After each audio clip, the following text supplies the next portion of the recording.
Selamat pagi semuanya. Pagi Bu, Gimana kabarnya hari ini? alhamdulillah sehat.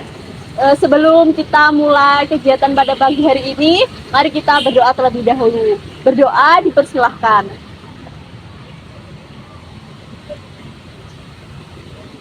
Berdoa selesai. Eh, saya absen terlebih dahulu ya. Ya, Salsabil, hadir Bu. Alma, Hadir Bu. Zahra, Hadir Bu. Sofi. Hadir Bu. Alhamdulillah semuanya hadir.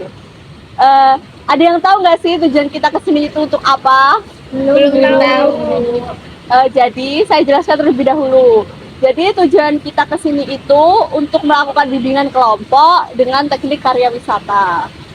Topik yang kita bahas itu mengenal sejarah Tugu Pahlawan di Surabaya.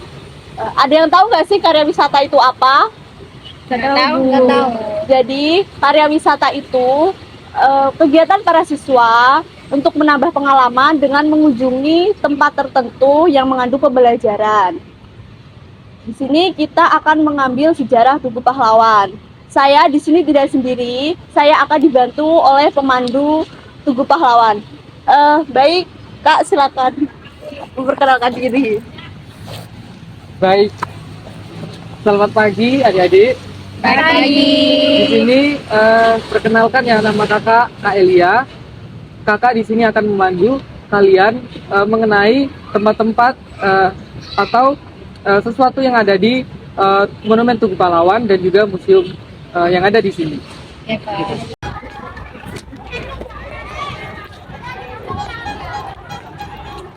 Oke, jadi anak-anak, ada yang tahu ini bangunan apa? Nggak tahu. Nah, ini adalah bangunan Monumen Tugu Pahlawan. Nah, ada yang tahu kenapa Monumen Tugu Pahlawan ini dibangun?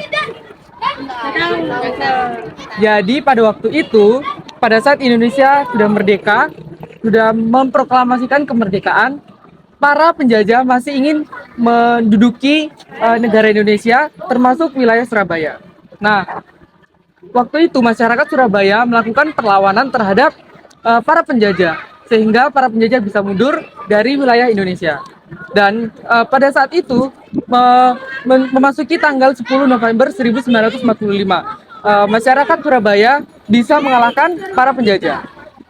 Dan kurang lebih 9 tahun kemudian, 5 tahun atau 6 tahun kemudian, Presiden pertama itu mengusulkan untuk membangun sebuah monumen untuk mengingat masyarakat Surabaya yang telah berjuang keras untuk mempertahankan kemerdekaan di Surabaya. Lalu dibangunlah Monumen Tugu Pahlawan ini. Lalu adapun arti dari fisiologis bentuk dari Monumen Tugu Pahlawan ini, ada yang tahu nggak? Belum tahu, Kak. Nah, jadi tugu ini berbentuk paku yang terbalik. Artinya bagian bawahnya yang lebar dan atasnya yang luncuk.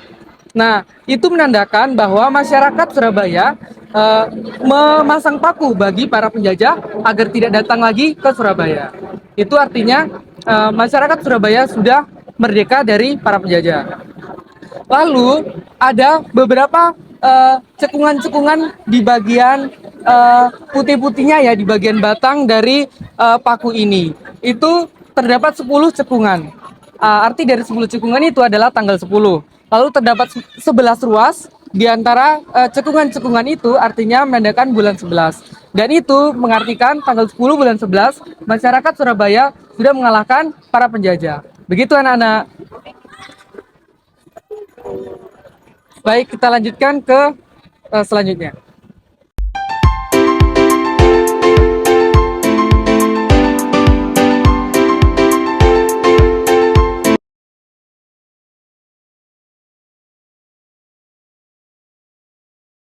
Nah, anak-anak, sekarang kita berada di bagian depan Monumen Tugu Pahlawan. Nah, ini ada yang tahu nggak apa bangunan ini namanya? Ini tulisannya tentang surat proklamasi ya. Di sini ada patung Pak Soekarno dan Hatta, yang artinya ini patungnya menandakan waktu pembangunan tugu ini eh, setelah proklamasi kemerdekaan sudah dibacakan. Nah, mungkin ada yang mau ditanya? Ya. Apa sih Pak tujuannya didirikannya monumen ini? Nah, karena tujuannya yaitu setelah proklamasi kemerdekaan, Surabaya juga sudah eh, mengusir para penjajah agar para penjajah bisa keluar dari Surabaya. Dan setelah itu, untuk mendukung dibangunnya monumen ini, dibuat juga patung Soekarno dan Hatta. Soekarno yang membacakan surat proklamasi kemerdekaan Indonesia. Di sini ada teksnya ya, mungkin bisa dibaca, tapi yang artinya Indonesia sudah merdeka dan Surabaya juga bebas dari penjajahan. Seperti itu. Terima kasih. Oke, mungkin ada yang mau tanya? Kita lanjut ya.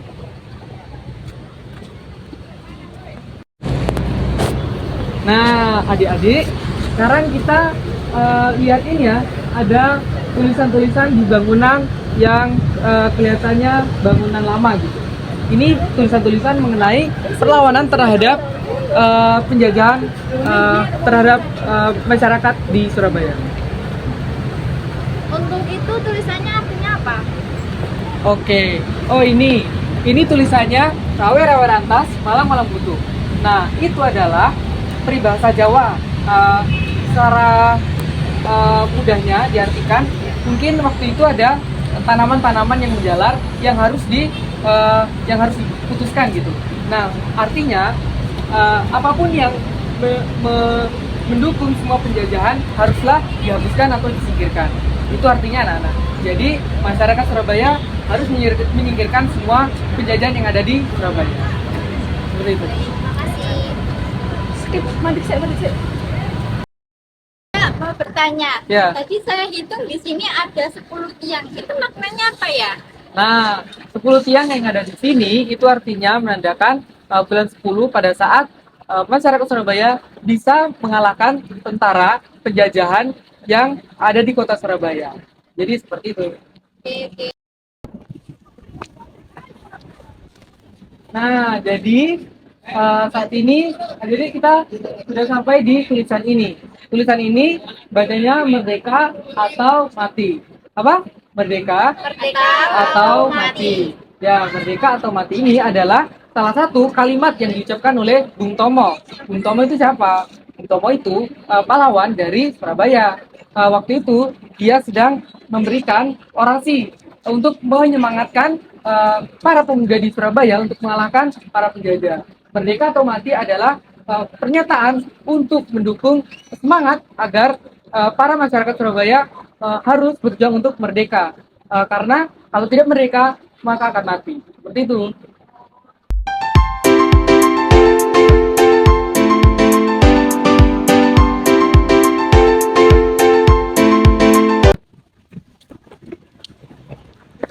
Nah, jadi anak-anak kita di sebelah sini ada 3 patung ya, 1, 2, 3.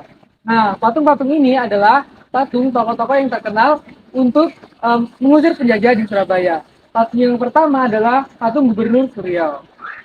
Gubernur Surya itu siapa? Nah, jadi Gubernur Suryo adalah gubernur pertama di Surabaya. Nah, gubernur ini sangat berperan penting karena gubernur ini juga menghendaki adanya kemerdekaan di Surabaya. Waktu itu gubernur ini sangat menolak adanya ultimatum dari Inggris, dari orang-orang Inggris agar tidak menduduki di Surabaya lagi.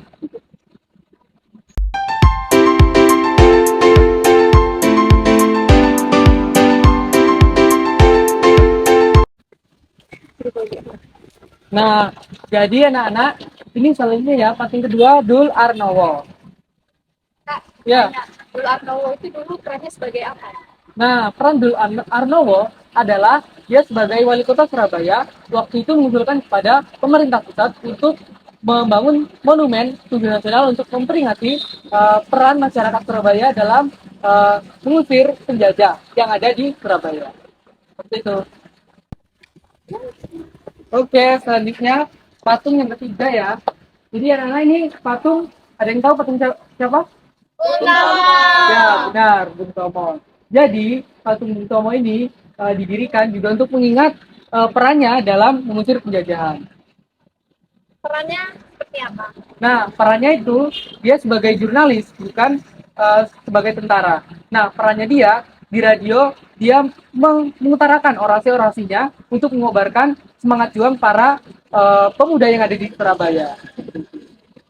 Nah, Bung Tomo ini ternyata dia juga semangat untuk memajukan dalam perlawanan ini melawan penjajahan yang ada di Surabaya. Sehingga Bung Tomo juga sangat berperan penting dalam mengusir penjajahan. Seperti itu.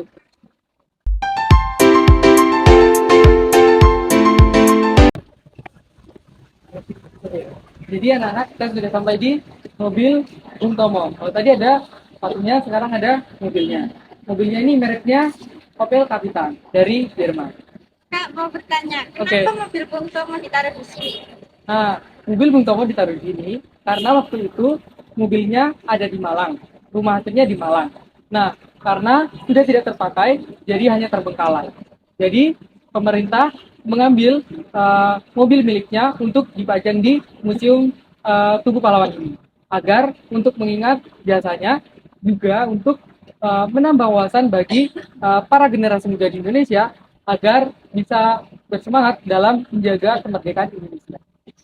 Baik, Kak.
Nah, oke, baiklah. Nah, kita sekarang sudah berada di Museum 10 November.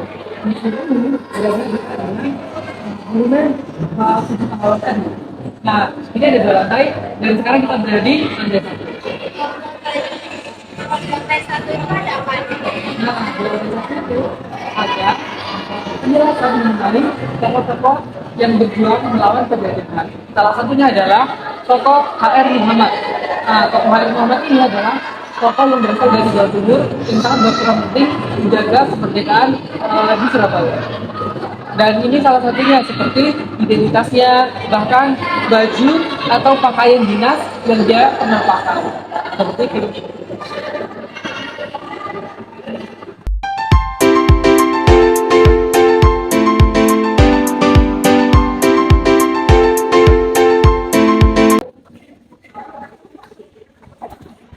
Nah, sekarang kita sudah berada di lantai 2. Nah, ini adalah ruangan diorama. Ruangan diorama adalah ada ruangan-ruangan di sini menggambarkan situasi pada saat itu masyarakat Surabaya ingin mengalahkan penjajah yang ada di Surabaya. Nah, di sini ada dilema atau juga patung-patung kecil yang menggambarkan waktu itu anak-anak Surabaya atau masyarakat Surabaya ingin menolak semua ultimatum dari Inggris, yaitu Inggris ingin menduduki wilayah Surabaya. Jika Surabaya tidak diberikan, maka Inggris akan menghancur leburkan. Tetapi masyarakat Surabaya memiliki tekad yang kuat untuk mengalahkan para penjajah, sehingga dengan semua kekuatan yang diberikan masyarakat Surabaya walaupun banyak yang gugur, tapi penjajah juga bisa dikalahkan. Seperti itu. Oke, baiklah. Nah, sekarang kita berada di Biorma, bagian terminal bengkatan senjata. Nah, terminal bengkatan senjata ini ceritanya Soekarno dan Hatta waktu itu datang dari Jakarta ke Surabaya untuk melakukan satu perundingan. Dan para pemimpin dari Surabaya sepakat untuk melakukan perlawanan terhadap para penjajah, yaitu Inggris yang waktu itu sudah memberikan ultimatum. Dan dari adanya perundingan ini, masyarakat Surabaya akhirnya memutuskan untuk benar-benar melakukan perlawanan terhadap Inggris yang sudah mengultimatumkan untuk akan membombardirkan Surabaya. Dan waktu itu karena Jenderal Malabi yang telah tewas dibunuh, sehingga Jenderal selanjutnya memimpin perang dari Inggris untuk melawan masyarakat Surabaya. Dan akhirnya perang itu terjadi pada tanggal 10 November 1945 yang diperingati menjadi Hari Pahlawan. Oke, jadi sampai di sini pemanduan dari saya, dari kakak, mengenai monumen Tugu Pahlawan dan museum yang ada di sini.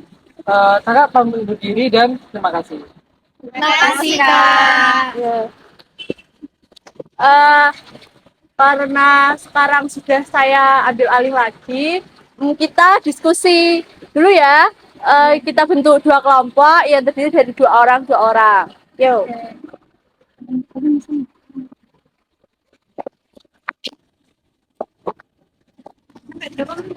Iya.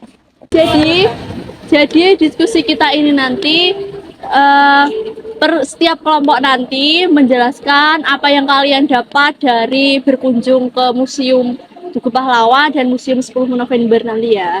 Oke, sekarang boleh diskusi terlebih dahulu.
Jadi gimana diskusinya sudah selesai? Sudah, Bu.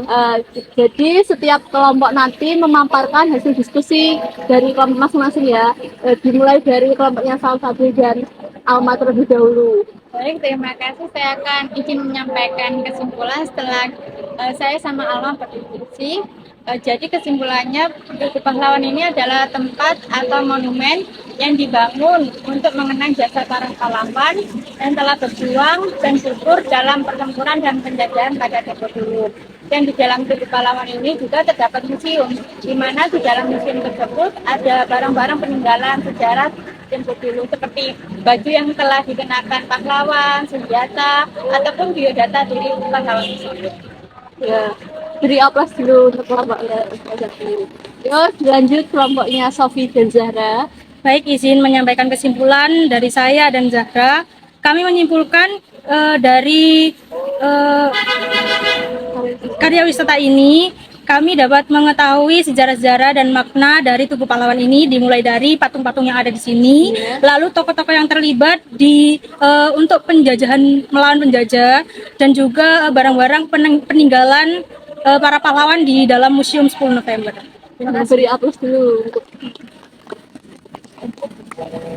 jadi hasil diskusi kalian sangatlah bagus. Berarti kalian menyimak semua yang dikatakan oleh pemandu. Di sini dapat saya simpulkan dari karya wisata kita tadi, kita dapat mengenal sejarah Tugu Pahlawan dan Museum 10 November. Tugu Pahlawan ini dibangun untuk mengenang jasa para pahlawan kita dan masyarakat Surabaya yang berjuang untuk membebaskan kota Surabaya dari penjajahan. yang dimana pada tanggal 10 November tahun 1945. Jadi karya wisata ini sangat bermanfaat untuk kalian semua, untuk memperluas wawasan kalian dan meningkatkan rasa percaya diri kalian dan meningkatkan hubungan interaksi kalian sama teman dan melatih emosi kalian. Jadi cukup sampai di sini kegiatan karya wisata kita pada pagi hari ini. Semoga kita dapat mengambil manfaat dan hikmahnya. Sekian kegiatan siang hari ini saya tutup. Wassalamualaikum warahmatullahi wabarakatuh. Waalaikumsalam warahmatullahi wabarakatuh.